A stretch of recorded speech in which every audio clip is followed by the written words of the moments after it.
Hey Daniel. Hey, how's it going? Good. How are you doing? I'm doing pretty good. You you're in Wien, right? I am. I have Nice. to leave soon. You've got to leave Vienna soon. Hey, how's it going? Yeah. Oops, you have to mute I that. got it. You weird how YouTube does that. Sorry about that. Yeah. It always does this weird thing where it like starts the video when you're live streaming. It's very, very strange. Thanks for hopping on. I'm excited to catch up. How long do you want to go for? I mean, I have 2 hours blocked off. I usually like to do, good long conversation, but whatever works.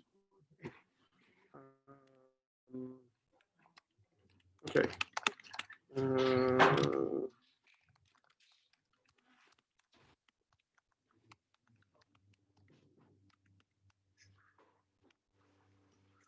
Okay, let's jump in. Cool.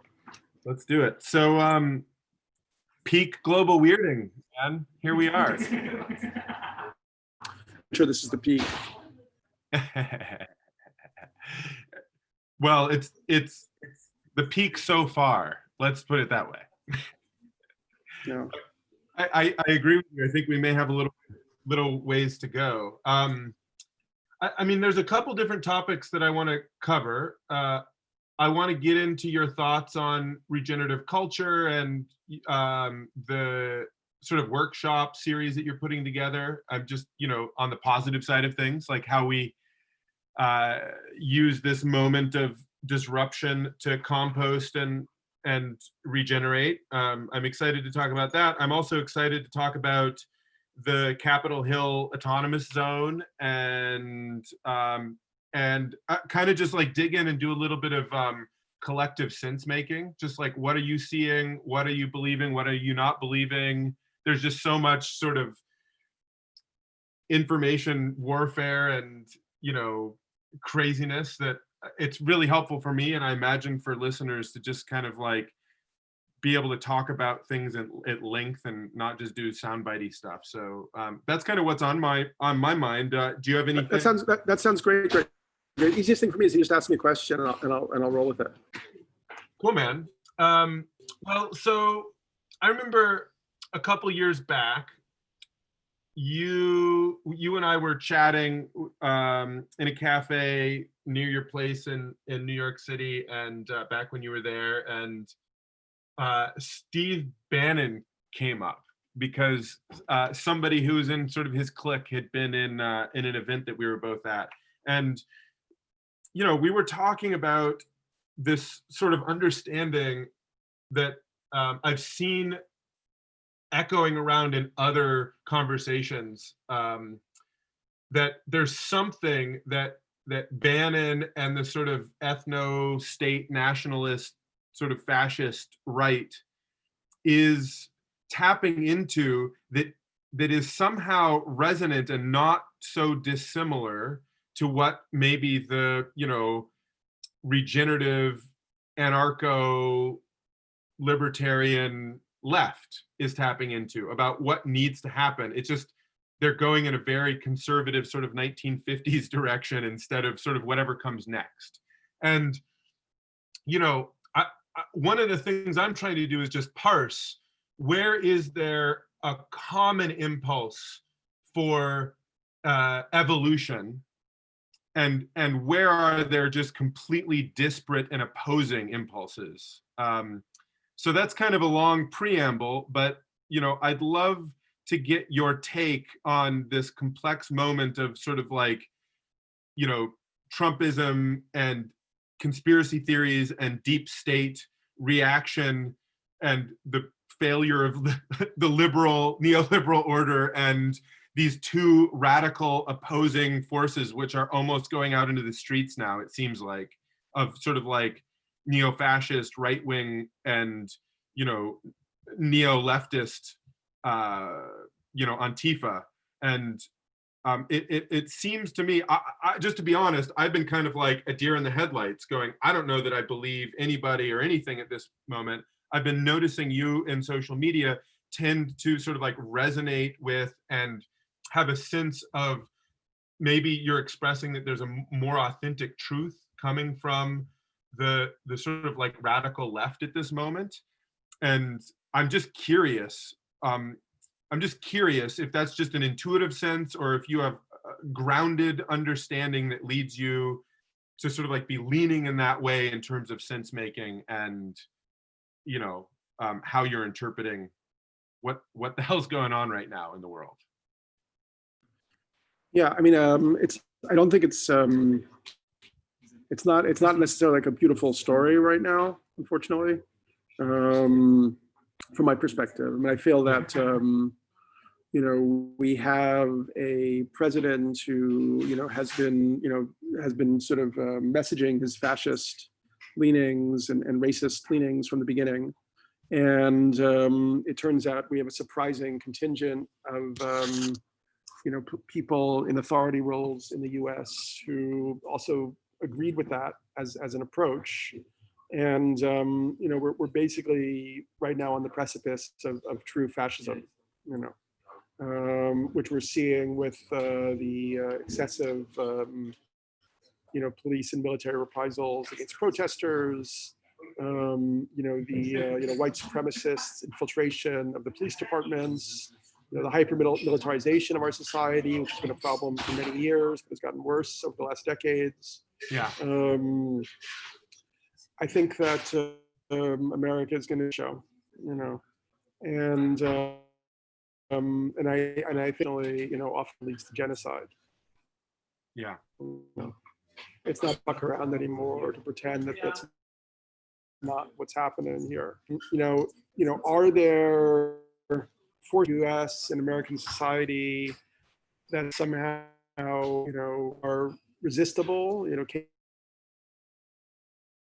capable of resisting, like it at this point. I mean, we can go with this, but let's cut video, Daniel. You're kind of coming in and out on audio. Let's cut our video. Okay. Better? Yeah, I hope so. Okay, cool. That's too bad. I was kind of enjoying in your. Anyway, so so the specter of full-scale fascism is hanging over the United States' immediate future right now, and it's just getting worse and worse. I mean, Trump is now planning to go to Tulsa for 99 years ago there was a massive race riot there. He's trying to amplify and inflame the potential for racial conflicts. And, he's partially doing this at the bidding of, the Russians and of Putin, who we know have been trying to create divisions in American society to kind of destroy America internally. And we see a massive right-wing disinformation effort to confuse people, to distract people. Things like QAnon, Pizzagate, the conspiracy theories around Soros, and so on. All these things are, breaking people's capacity to think coherently. And I'm beginning to understand that, what fascism is partially a kind of tonality where people's, capacities to think rationally, to think reasonably, to make sense out of their world have collapsed to a very pitiful level, So yeah, I think this is all happening right now, unfortunately. I mean, could there be some kind of radical transformational movement that takes root in the U.S.? Is that what we're seeing in Seattle with the autonomy zone, or is that actually, another preparation for, kind of a staged right-wing kind of spectacle, of violence or of, kind of some other thing that leads towards further locking down. What's your instinct there? What's your instinct there? Because it's such a, or is it both? Or can it kind of be quantum and it's like it's a wave and a particle? Yeah, I think that's probably my instinct. Is what you're saying. I mean, I guess, yeah, the problem is, in a way, we've had two sides. Well, let's say we've had three sides. One is the, the right wing. Another is the kind of liberal, progressive, middle of the road people. And then the third is maybe more radical, anarchists, ecologists, people who are really aware that we're, reaching a, critical bifurcation point for humanity, or our species itself is in peril. And unfortunately, only one of those groups has been preparing and acting as if they're in a war and building up their military and espionage capacity to a high degree. And unfortunately, that group is the far right. The tragedy for the planet is another, 4 years of Trumpism will basically, doom the very, very faint hopes we have at the moment of addressing, accelerating climate change, and things like the eruption of methane, the permafrost, and all that stuff. So yeah, it's a really it's a crazy situation. I mean, I'm also, as you know, a mystic. I mean, I wrote a book called 2012, The Return of Quetzalcoatl, looking at the prophetic dimensions of our world situation, looking at prophecies of indigenous cultures like the Maya and the Hopi, which obviously can be read in different ways.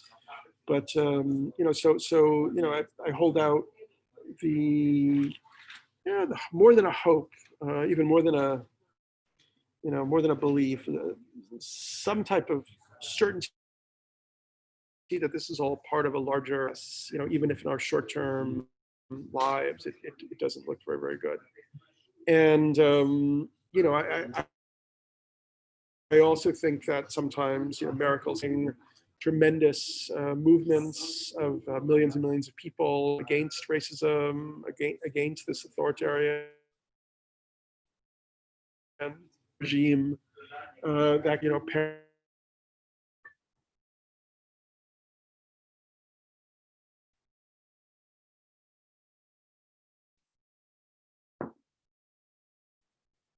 Daniel, I lost you.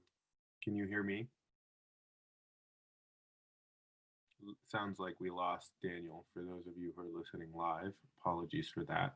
Seems like he's been streaming in from a cafe in Vienna, and maybe the internet had a little hiccup. Yeah, I'm finding what Daniel's saying, pretty coherent with my experience. Looks like we dropped him. So, what Daniel is sort of painting a picture of, I think, is broadly different perspectives on what the world can or should be. The human world, our political world, and as he's noting, how we structure our political institutions, our economy, our relationship to one another affects how we structure our relationship to the greater than human world, the biosphere, the planet. And I resonate with his analysis that we have a brief moment in time right now to essentially be all hands on deck in biosphere regenerating activities, planetary scale reinvention of our economy, our institutions, our relationships, in such a way that humans become a force for ecological regeneration. I think that vision has a lot of room for different forms of self-organization, of cultural expression, and I'm a big believer that it should be grassroots and voluntary, and it's so deeply ingrained, I believe, in the human psyche to belong to the planet that the approaches that resonate with me the most are let's, shall we say, not top down. Some of the things that I'm interested in getting Daniel's take on when he gets back on are really, I mean, some things that I'm struggling making sense around. I think that maybe center around rationality and enlightenment values, and the liberal, in a classical sense, the liberal perspective. So here he's coming back, which is great.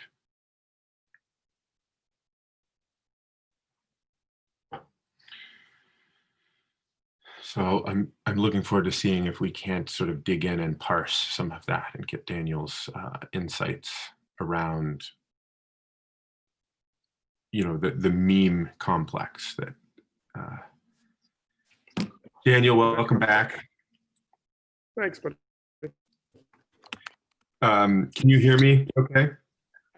I can hear you fine. Yeah. Okay, great. So we were just talking about, I mean, one of the things that struck me about what you were saying was just, inviting us to remember that we're in a very short window of opportunity to reinvent our economy and institutions to be forces for biosphere regeneration and reversal of climate chaos, and that's like the metagame, and all the rest of this in a way is sort of drama that can either empower that or disempower that. Do you want to speak a little bit more to that? Yeah, I mean that's the it's like the underlying drumbeat, that is basically being ignored. It's like, but there's it's I mean as well as I do all the figures. I mean, Europe was 1.4 degrees Celsius warmer last winter than ever before.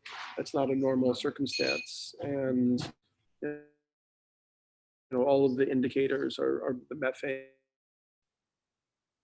release, which is so much more potent as heat. I mean, we know that this is really what humanity should be focused. Instead, we're trapped in these obsolete, adolescent, dominated power structures and exploitative economic systems and outmoded religious and fanatic ideologies that are making it impossible for us to do what needs to be done on the planet. So let's, I mean,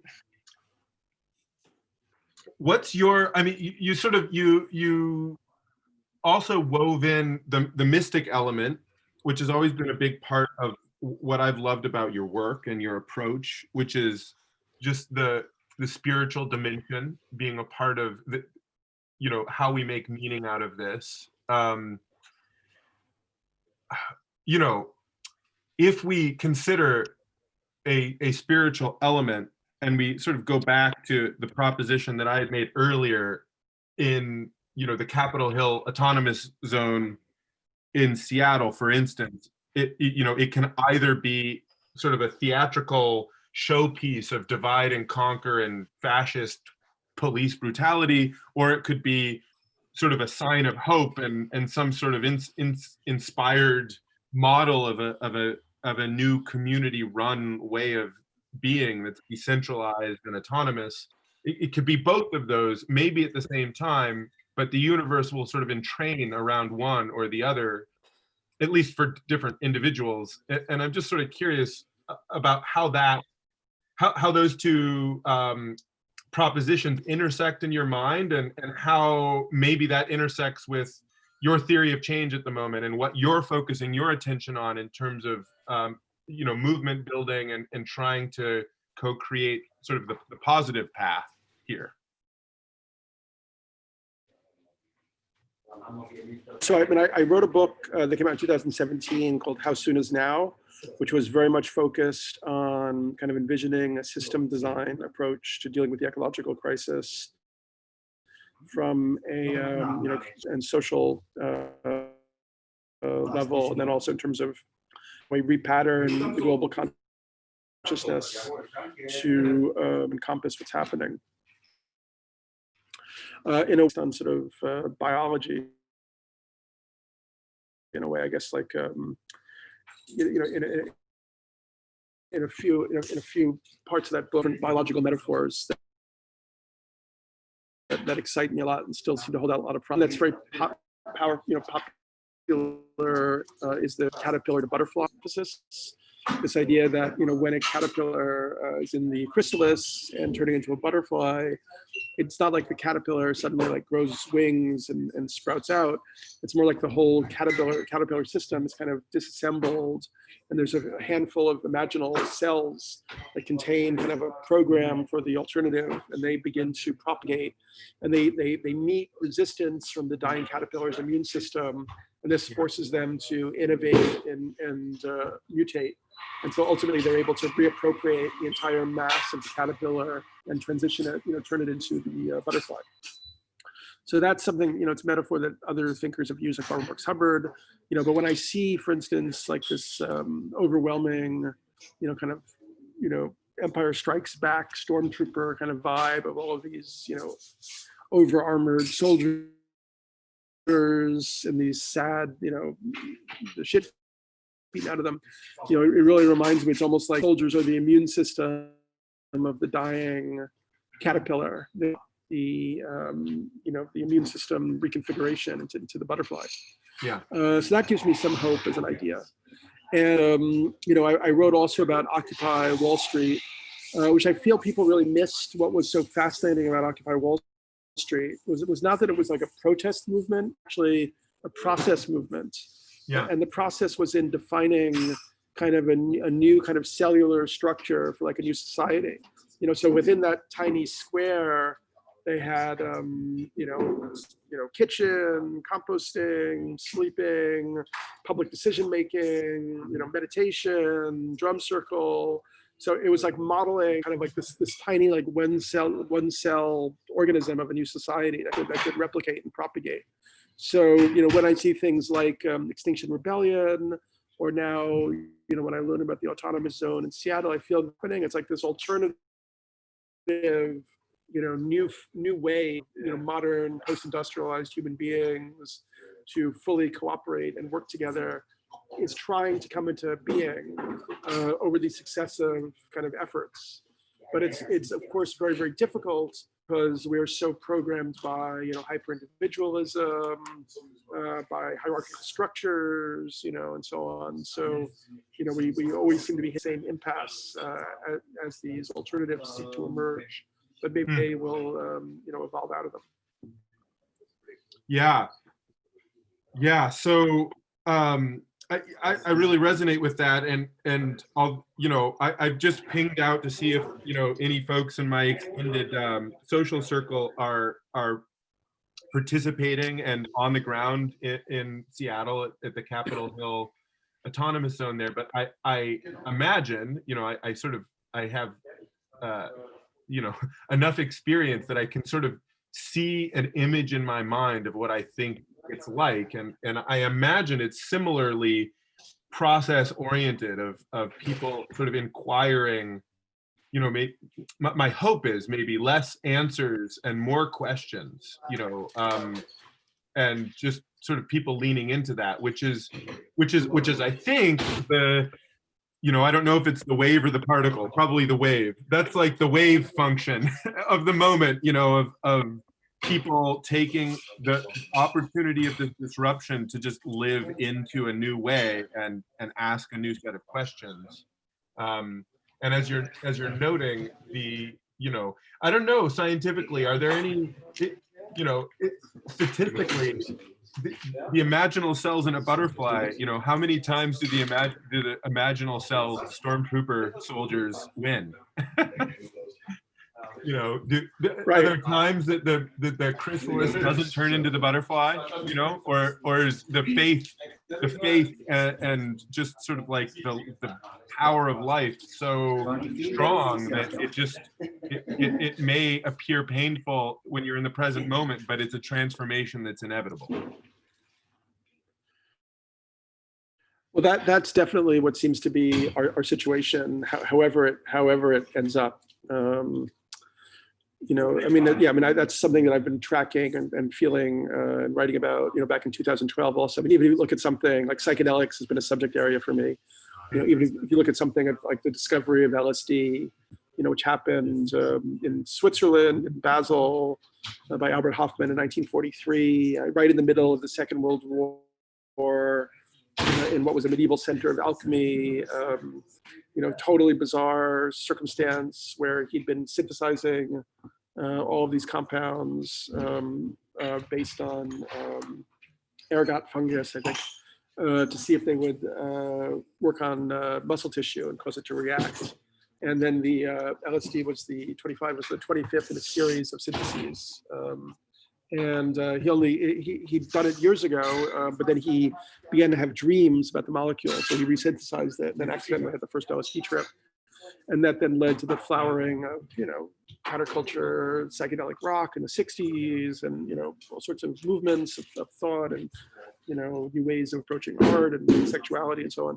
So yeah, that to me is, one of many things where you can look at the evolution of the personal computer and so on, that seem to be suggest that we're in a kind of evolutionary program, in the same way like a fetus develops and, the brain connects and the brain is suddenly able to think coherently or cohesively. If you look at the internet, it feels like we've now developed a global brain where we're all hooked up together. We just don't know how to sort of turn it on to make decisions. Yeah, those decisions are still being made. We're like a toddler that doesn't have a prefrontal cortex online yet, sort of. Sorry, keep going. No, yeah, something like that. I mean, definitely. So yeah, but I mean, it does feel like if you were to really look at the odds right now, it definitely feels like these systems of domination are, winning all over the planet to the detriment of everybody's future. And and it does also feel that when people enter into this fascistic mindset, there's no reasoning them out of it. It's like a lockbox. They're so, in a way, with this course that we are working on, building a regenerative future, which people can check out at regenerativefuture.net and obviously sign up for. Yeah, we're really thinking about how do we bring together a unified global community around a understanding and framework for what people can do in their own lives, in their communities, bioregionally, but then also as part of a global tribe to optimize our potential to bring about a positive transformation in the time we have before the things get so haywire that becomes impossible. Yeah. Well, that's exciting, and I see. I'm invigorated by you taking leadership to sort of magnetize a community around that, and I see other people, I see other communities and leaders and very horizontal movements kind of popping up all over, and it's a broad sort of cosmo-local movement, and at the same time it still feels like such a small community in a way.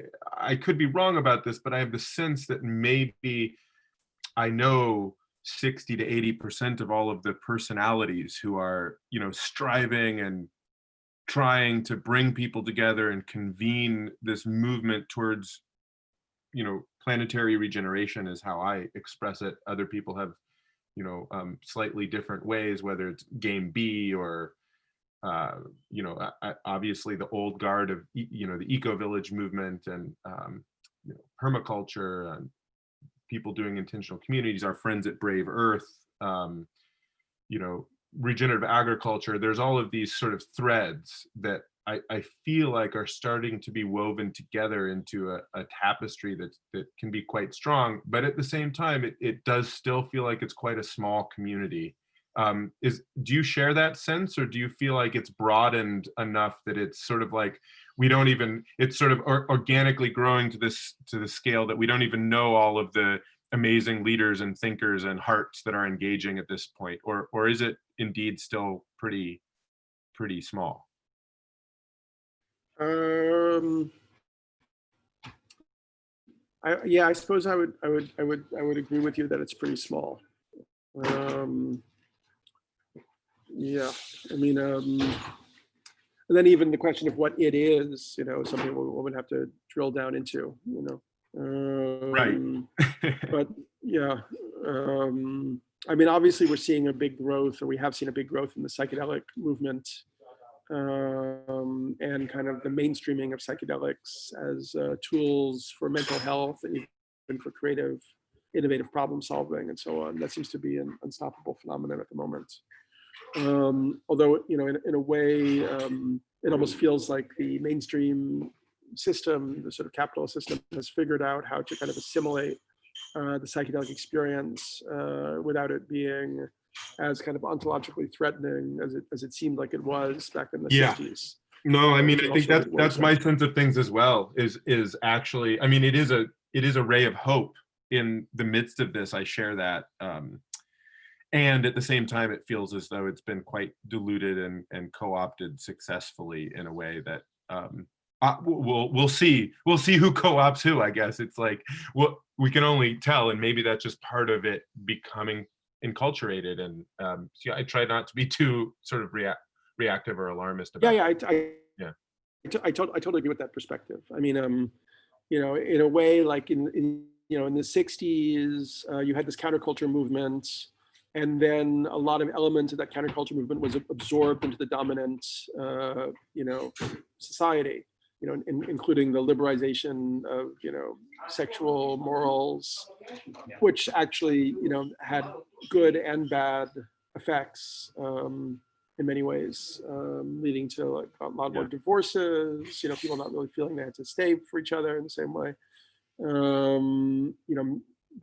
But you also saw, the psychedelic kind of consciousness kind of pulled into the marketing and advertising systems, and so there's always a weird interplay, or between the I mean, capitalism is obviously a highly adaptive and highly absorptive system. It does sort of feel that it's come to the end of its life cycle. I mean, whether you call it, capitalism or not, but that ultimately what's going to need to replace it is going to be something that, guarantees people, basic life security, and doesn't leave so many people, in the situation of being, the word is precarious. I think people are just precarious month by month. I mean, I'm very, I mean, one thing that, it's kind of interesting because the protest movement in the U.S. has been very much focused on, police brutality and murder of unarmed Black people. But, underlying it is also these other social economic factors. I mean, 50 million people were laid off in the last 3 months because of the coronavirus. And unlike Europe, where people have, where governments actually guaranteed jobs and paid people most of their salaries, the U.S. has basically just abandoned a lot of these people. And, I don't know what that's going to mean in terms of hunger. I mean, I heard somewhere that 1 in 4 people in New York State has problems with hunger these days. And that's obviously going to fuel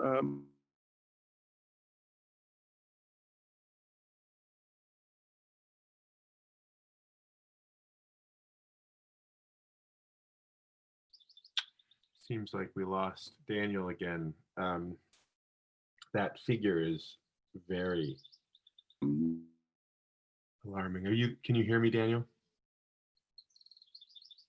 So 1 in 4 people in New York State. I'll have to do a quick. Both. Can you hear me?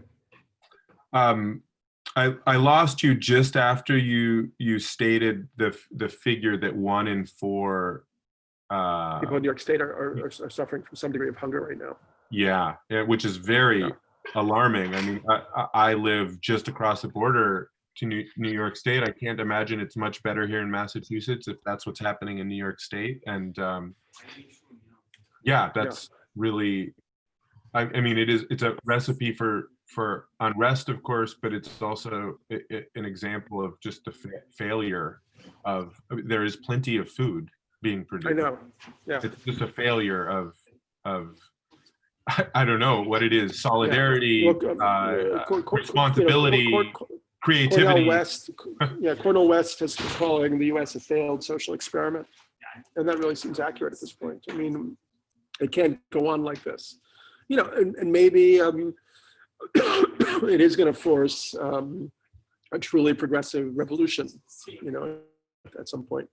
You know, I hope that this protest movement keeps growing and also addresses the structural issues. Yeah, so let's talk a little bit about that. So one thing I've noticed about, just to be honest, and this, you know, I'm going to share this, you know, even though I sort of, you know, it's like I want to put all sorts of disclaimers around the following statements because I'm worried about how people will react and kind of like the enforced political correctness side of things.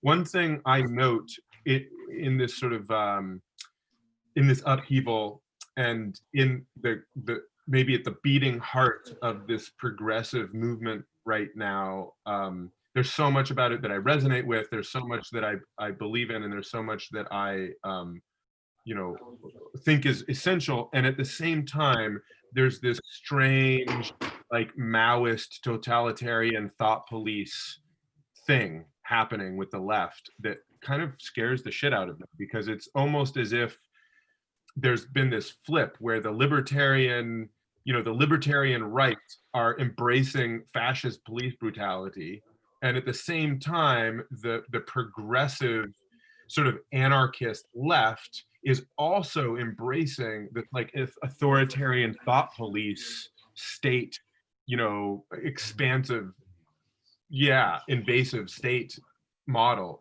And I'd love to hear your thoughts on that, because that really has me, more than anything, that has me sort of like taking pause at the moment. And you're seeing that in which context?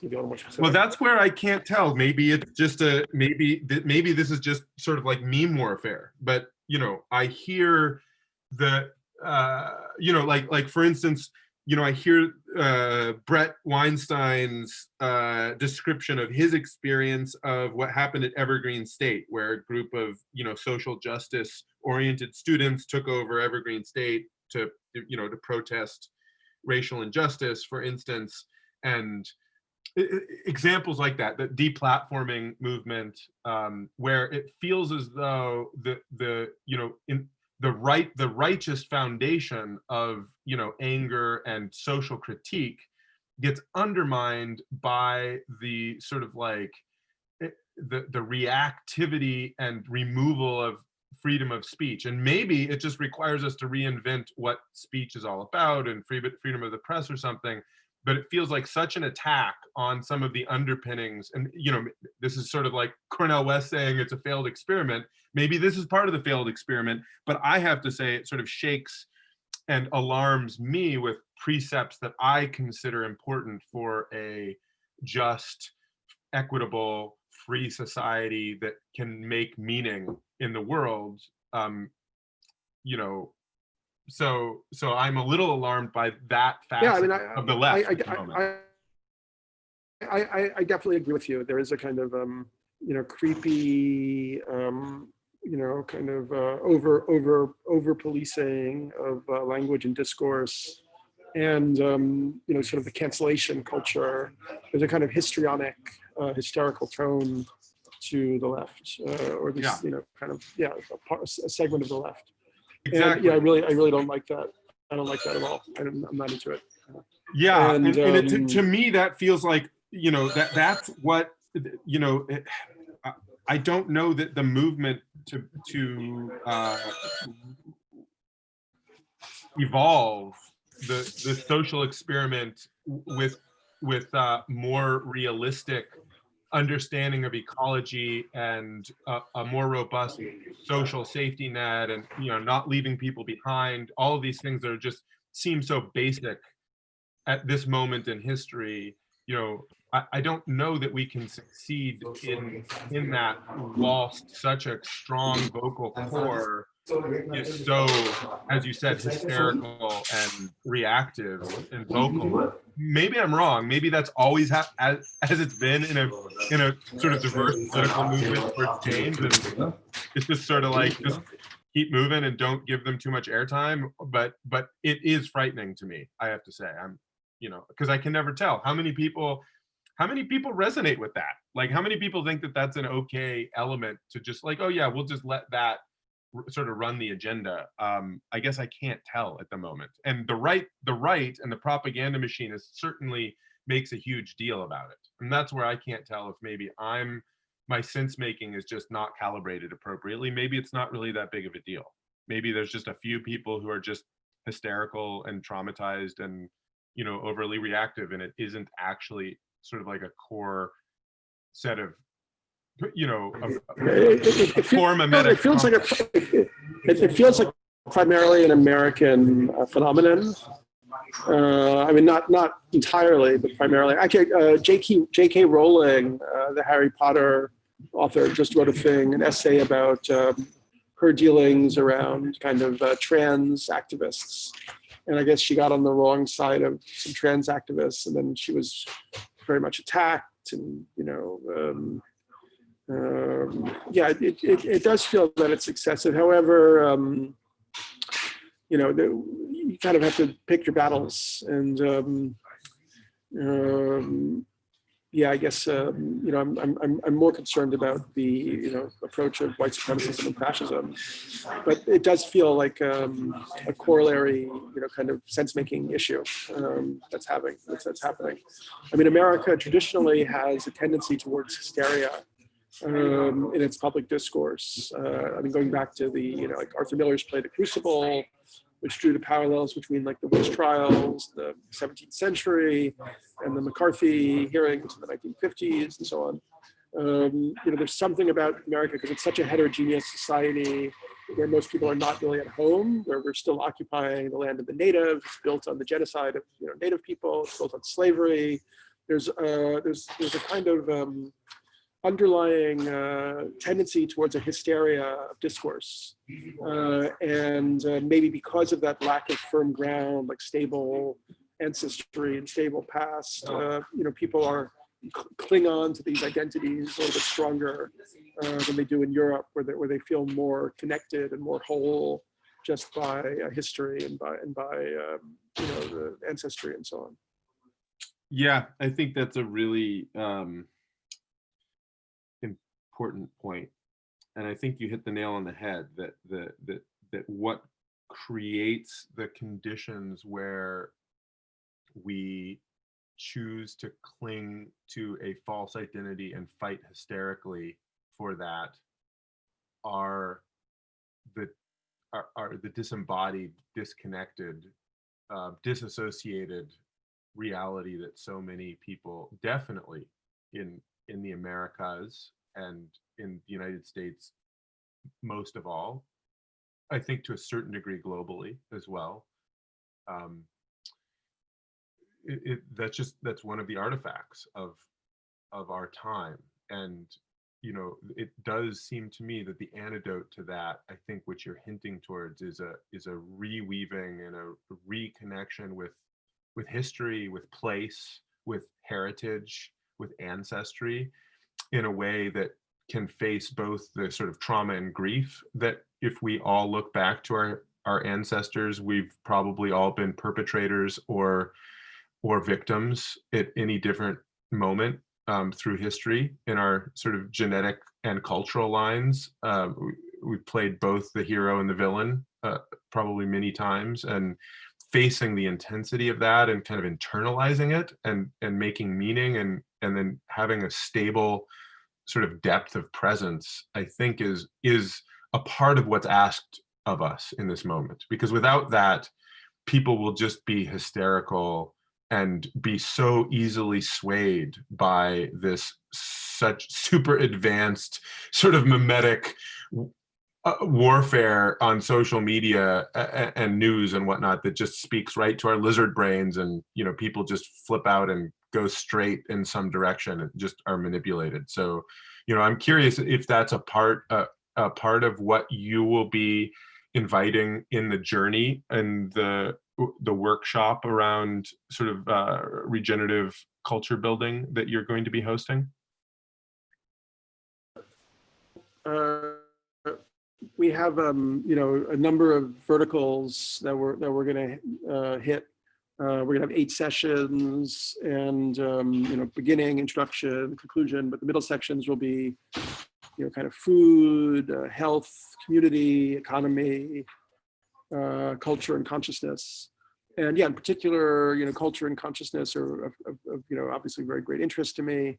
We're looking at this question of what is the new stories that people can rally around, and as story makers and storytellers, how can we help propagate like this kind of new paradigm ideas, based on kind of sound biological kind of principles in a way, not Darwinian, but more conciliant or cooperative. So that's a big interest. I mean, another thing that really interests me is what are the kind of techniques for walking people back, sort of deprogramming them when their kind of sense-making abilities have been sort of taken over, in a sense, by a kind of parasitic agency, like these fascistic mimetics or the conspiracy theory mimetics. And what would be the how on a mass scale could you kind of develop a mechanism that would help people to you'd have to speak to people in the language that they speak and the metaphors they understand, and you'd have to reappropriate that for a totally different message. I don't even know if it's possible at this point, but I think that would definitely be worth a shot. But it would have to be a well-funded enterprise. Oops, I was on mute there. Yeah, definitely. Yeah, I mean, from my perspective, some of the work on this, I'm personally very engaged in with my own process. I participate in a school called Bolet's Kitchen that's taught by Martine Prechtel, and I also know people have gotten a lot of value from Joanna Macy's approach. Those tend to be sort of like smaller group processes of rooting and relearning and unlearning, and like building that to scale and having the attention to move through this. It's a big it's a big thing, and it does feel like in today's sort of hyper financialized world, it does demand sort of attention and funding. Money is sort of the stand-in to attention these days. So in order to have the appropriate attention for us to go deep enough to transform culture, so that these experiments, these Occupy-like experiments, these temporary autonomous zones, these, as the Game B world calls them, proto-Bs or Game B communities, eco-villages, intentional communities, businesses, regenerative enterprises, people getting together to cooperate to do landscape restoration, whatever it is. It is so often the inherited cultural baggage, habits, etc., that get in the way of the work happening and form the fissures for the reaction to take place. So yeah, I agree with that. Here's a question I wonder a lot about. I mean, why, to me, like the natural counterforce to, let's say that, what's driving Trumpism is kind of the fossil fuel complex, in the military complex. There's a really fantastic book called Dark Money by Jane Mayer where she explored how the Koch brothers and a bunch of their allies kind of plotted, starting in the 60s, on how to engineer a right-wing kind of retake over of American society. They really hated the liberalization of the 60s, public education, public services, social services, the seeing minorities get more opportunity and so on. So they engineered like a several decade plan to transform society in the direction they wanted to see it. And that meant creating like think tanks, academic departments. They bankrolled intellectuals like Charles Murray, author of The Bell Curve, whose theories about genetic-based IQ could then be used to kind of argue for removing social services from minorities and so on. To me, like the obvious counter party that could have really helped the situation over the last 10 years would have been the Silicon Valley tech crowd. It's been interesting, and I know your work, as it involves blockchain technology, so I imagine you also have some overlap with me in terms of knowing these characters.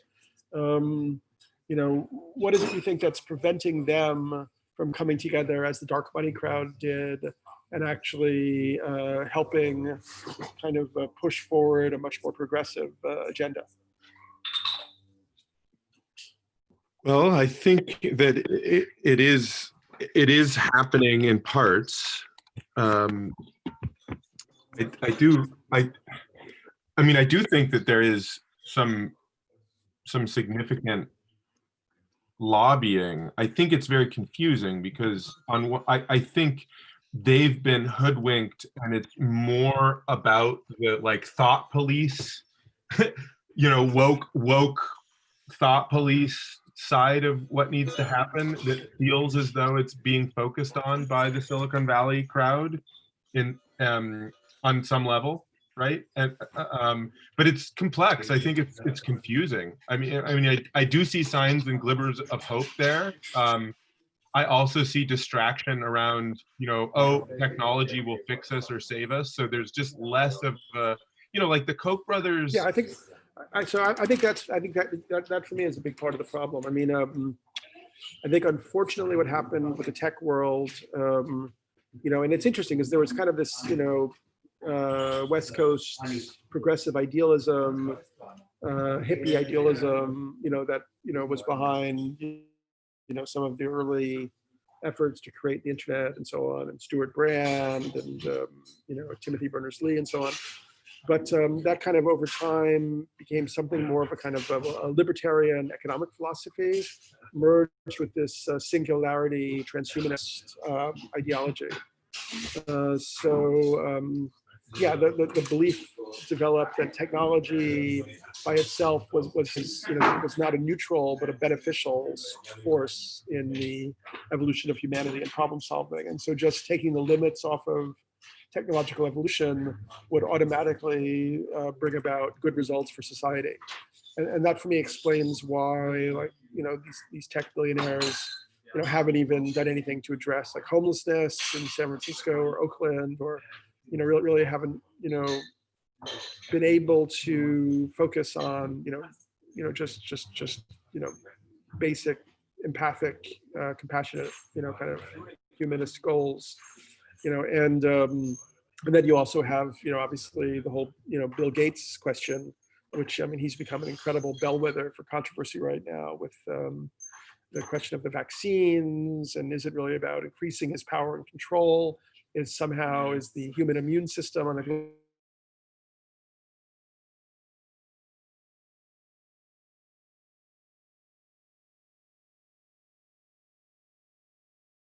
We lost Daniel again, just as it was getting good. I think there's something really,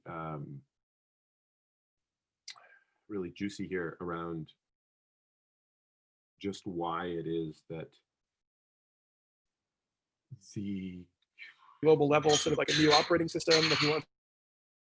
Daniel, I dropped just as you were getting into the Bill Gates thread, or you dropped.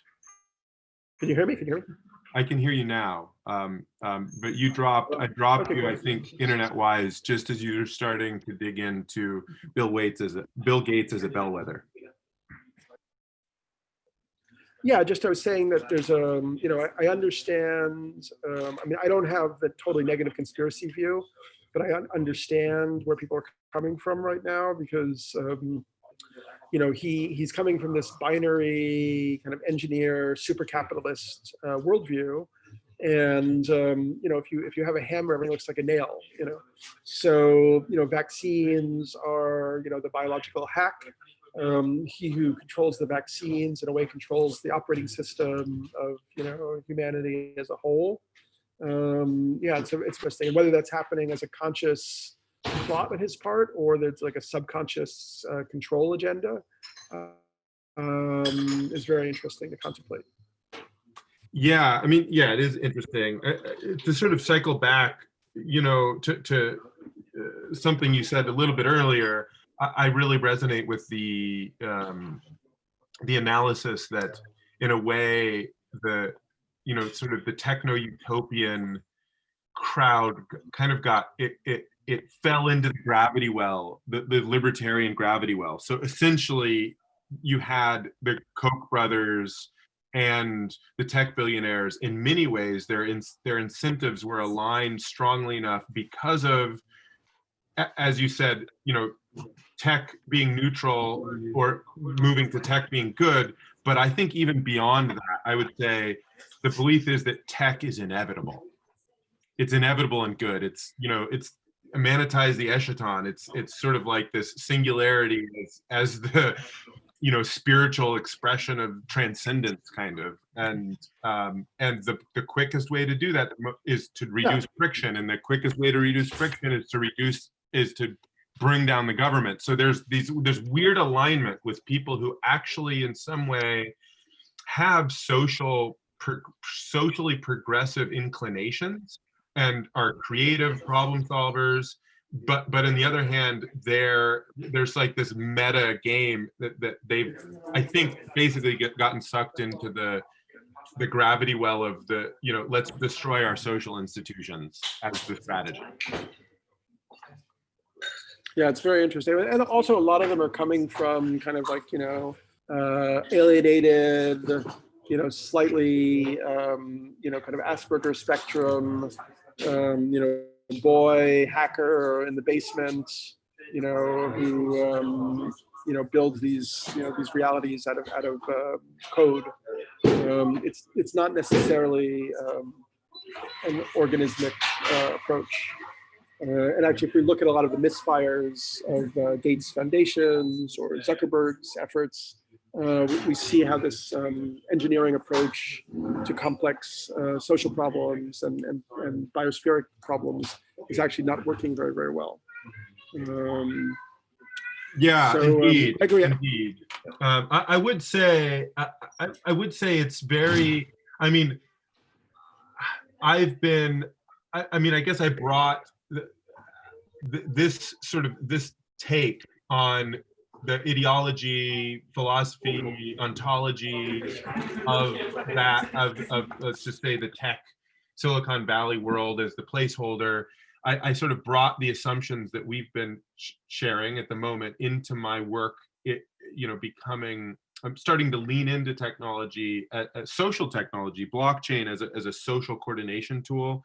You know, in my work with Regen Network, I brought all of those biases with me, those assumptions, and I have had some of those biases shaken, and I've seen, in a way, there's other memes that are intersecting with that world right now that are inviting something very different. So it's like it's a philosophy, ideology, meme complex that's in flux. So I don't think it's as simple to say that there's such a strong entrainment on the engineering sort of libertarian techno futurist. I do think that's strong, but I also see in that community an understanding of, you know, humans as nature emerging, and an understanding of regeneration, and a fascination with place and ecology and community, and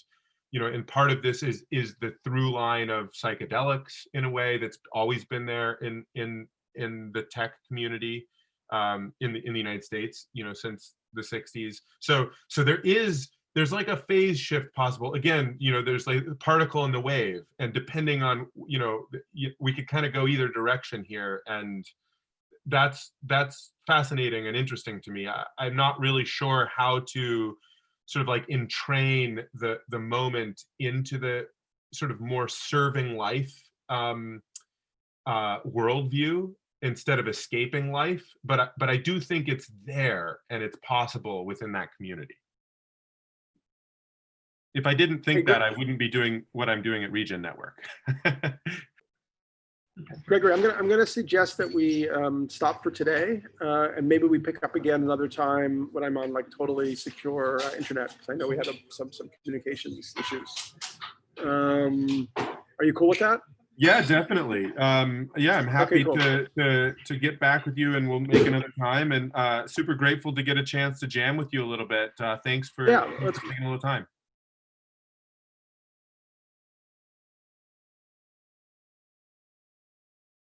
I lost you there, but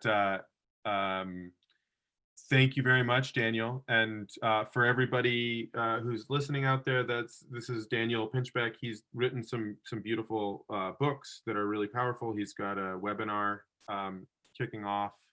You can probably just find. That's good. Type in Daniel Pinchbeck Regeneration webinar. It'll probably pop right up. I'll see if I can comment on the YouTube here, and we'll be releasing this as a podcast in a few weeks. Thanks, Daniel.